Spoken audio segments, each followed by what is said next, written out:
আসসালামু আলাইকুম। কি অবস্থা সবাই, কেমন আছেন? দেখুন, আজকে আমাদের বাসায় পিঠা তৈরি করছিলাম আমরা সবাই মিলে। অনেকগুলো পিঠা অলরেডি তৈরি করে ফেলছি।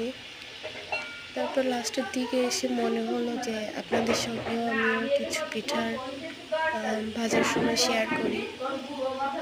এই যে পিঠাটা দেখছেন, এটার যে রুটিটা উপরের ছিল ওটা চাউলের গুঁড়া লবণ দিয়ে সিদ্ধ করে অনেক পাতলা করে রুটি বেলে তার ভেতরে পুর দিতে হয়। পুরটা হচ্ছে নারকেল, চাউলের গুঁড়া আর হচ্ছে গুড় দিয়ে কিছুটা এলাচের গুঁড়া এসব একসঙ্গে দিয়ে ভালো করে একটা পাক এনে, নাড়ুর যে একটা পাক থাকে না, ওরকম একটা পাক এনে লম্বা লম্বা করে ভেতরে পুরটা দিতে হয় আর কি।